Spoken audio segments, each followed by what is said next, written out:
আসসালামু আলাইকুম and welcome back to my channel কন্ডুপা শর্টস এন্ড ব্লগ চ্যানেলে আপনাদের সবাইকে স্বাগতম। বন্ধুরা সবাই কেমন আছো? আশা করছি সবাই ভালো আছো। আলহামদুলিল্লাহ আমিও ভালো আছি। তো বন্ধুরা দেখে নাও, আজকে তোমাদের জন্য নতুন একটা রেসিপি নিয়ে আবারও হাজির হয়ে গেলাম। তো দেখে নাও আজকে আমি কি রান্না করেছি। সবটা দেখতে হলে অবশ্যই ফার্স্ট থেকে লাস্ট অবধি দেখতে হবে। বন্ধুরা লাইক দিয়ে দেখা শুরু করো, অবশ্যই ফুল ওয়াচ করবে, কেউ স্কিপ করবে না। স্কিপ করলে কিন্তু কিছুই বুঝতে পারবে না আমি কি রান্না করেছি, কীভাবে রান্না করেছি। সাদা বেগুন দিয়ে কাতলা মাছের তেল ঝাল রেসিপি। তো অবশ্যই যারা যেখান থেকে দেখছো নতুন হয়ে বন্ধুরা আমার ভিডিওটি দেখছো যারা, অবশ্যই চ্যানেলটি সাবস্ক্রাইব করে বেল আইকনটি প্রেস করে রেখে দিও, যাতে করে আমি এভাবে নিত্য নতুন ভিডিও বা রেসিপি আপলোড করার সাথে সাথে যেন আপনাদের কাছে নোটিফিকেশন পৌঁছে যায়। তো দেখে নাও বন্ধুরা, শুরু করা যাক। তো এখন আমি এখানে 3টা বড় সাইজের সাদা বেগুন নিয়ে নিয়েছি। তোমরা কি কখনো খেয়েছো? অবশ্যই আমাকে কমেন্ট করে জানিও কেমন। সাদা বেগুনটা কিন্তু খুবই স্বাদ। কিন্তু অনেকদিন আগে আমাকে কিনে আনা হয়নি, আমার একজন আত্মীয়র বাড়ি থেকে দেওয়া হয়েছিল, আমার কাজিনের বাড়ি থেকে। তো কি হয়েছে, তো চারটে দিয়েছিল, তো একটা নষ্ট হয়ে গেছে। একটা নষ্ট হয়ে যাওয়ার ফলে তো এই তিনটা আমি বেগুন নিয়ে নিয়েছি। এটা কিন্তু খুবই স্বাদ, কিন্তু খুবই টেস্টি। তোমরা এটাকে বড়া করেও খেতে পারো, বেসন দিয়ে ভাজা করে, তো এভাবে রান্না করেও খেতে পারো। তো এখন আমি জল দিয়ে দিয়েছি। তো এখন এগুলো আমি কেটে নেব। তো দেখে নাও, তাও কিন্তু মোটামুটি কিছু একটু পোকা পোকা হয়ে গেছে, একটু একটু হয়ে গেছে পাকা পাকা বা বলতে একটুখানি কচি ছিল যখন যে সময় এনেছিল। তো আমরা বলি আমাদের আঞ্চলিক ভাষা, আমার চলতি ভাষায় আমরা বলি বাতি হয়ে গেছে, বা আমাদের গারো ভাষায় বলে ব্রিজক। তো ব্রিজক মানে বাতি হয়ে গেছে একটু একটু। তো এগুলো এখন আমি কিভাবে এই সাইজ করে কেটে নিচ্ছি, টুমটুম করে টুকরো টুকরো করে টুমটুমো করে কেটে নিচ্ছি। এরপর এর সাথে আমি আবার আলু টমেটো দেবো, তো কেটে কুটে নিচ্ছি।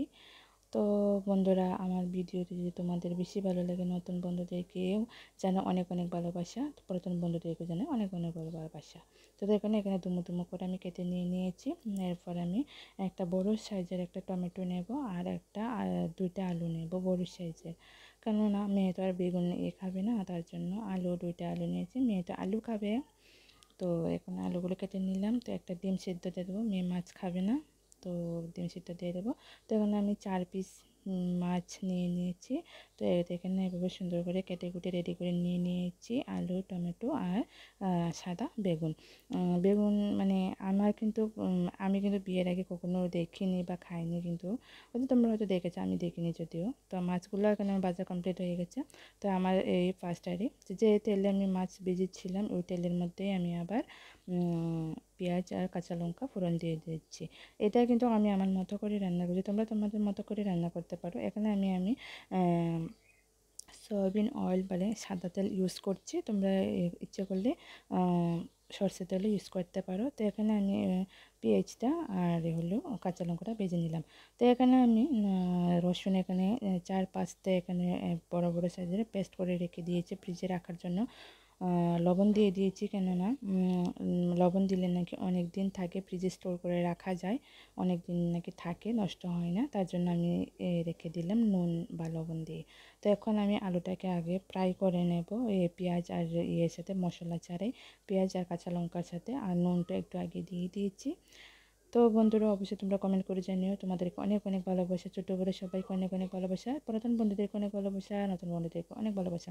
তো একটুখানি আমি হলুদ দিয়ে কালারের জন্য ফ্রাই করে নিলাম। তো এরপর আমি আবার বেগুন আর যে সাদা বেগুনটা কেটে রেখেছিলাম, ওগুলো একসাথে আমি ফ্রাই করে নেব। ফ্রাই করার পর কিছুক্ষণ পর হলে, তো একটু কষানো হয়ে গেলে তো এরপর আমি যা রসুন পেস্ট করে রাখা আর গুঁড়ো মশলা গুঁড়ি, পাউডার মশলা গুঁড়ি, এগুলি আমি দিয়ে দেব।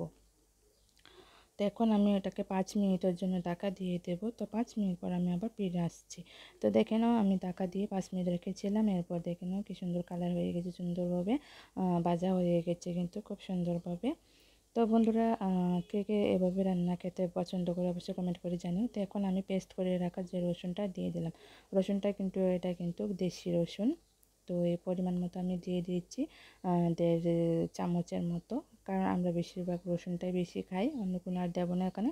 আর এখানে আমি পাউডার জিরে গুঁড়ো, ধনে গুঁড়ো এগুলো দেবো, আর হলুদের গুঁড়ো আর দেবো না, আর লঙ্কা গুঁড়ো দেবো। এভাবে দিয়ে কষিয়ে রান্না করবো তো দেখতে হলে অবশ্যই অবশ্যই পাশে দেখো। আর যে যেখান থেকে দেখছো অবশ্যই তোমরা কমেন্ট করে জানিও, অবশ্যই লাইক শেয়ার কমেন্ট করতে ভুলবে না। আর যদি বেশি ভালো লাগে তোমাদের বন্ধুদের সাথে অবশ্যই শেয়ার করে দিও। দেখুন আমি জিরের গুঁড়ো দিলাম, তো এরপর আমি ধনে গুঁড়ো দেবো, জিরের গুঁড়ো ধনে গুঁড়ো দিয়ে এরপর একটুখানি লঙ্কা গুঁড়ো দেবো, লঙ্কা গুঁড়ো দিয়ে এরপর কষিয়ে নেব। অল্প একটুই দেবো কারণ আমি এখানে কাঁচা লঙ্কা এখানে ইউজ করেছি।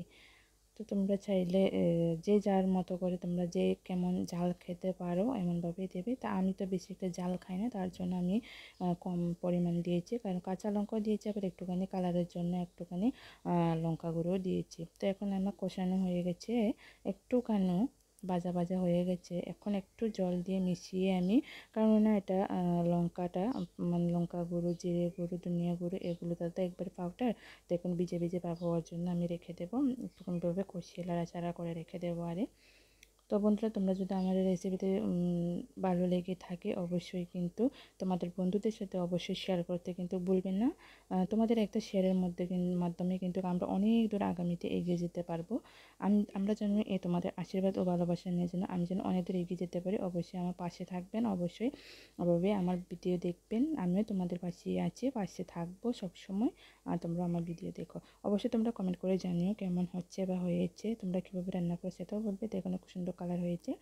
আর তোমাদের একটা ছোটো ছোটো কমেন্টগুলো পড়তে কিন্তু খুবই ভালো লাগে, অবশ্যই কমেন্ট করে যেও আর লাইক দিয়ে যেও। যারা ভুলে গেছেন অবশ্যই লাইক দেবে আর কমেন্ট করে দিও। হ্যাঁ, তো তোমাদের কমেন্টগুলো পড়তেও কিন্তু খুবই ভালো লাগে। এই কমেন্টটা কিন্তু তোমাদের অনেক ভালোবাসা মানে প্রেরণা জায়গায় আর।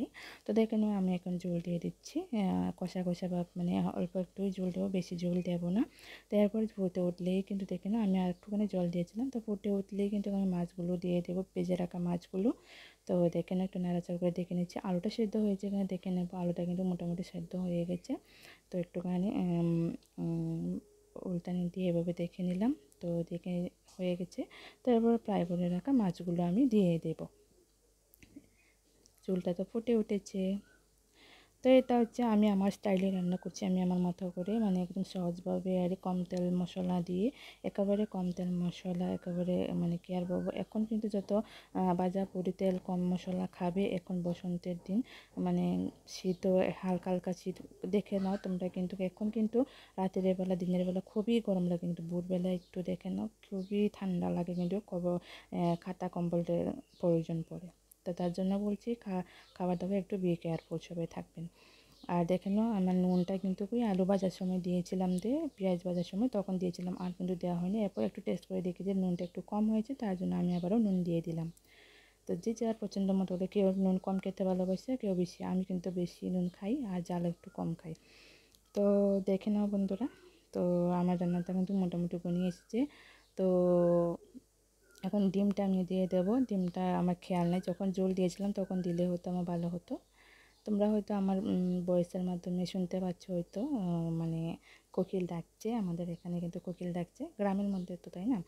তো আমাদের জায়গাটা আরই বেশি গ্রামও না এমন শহরও না এমন মানে আরই।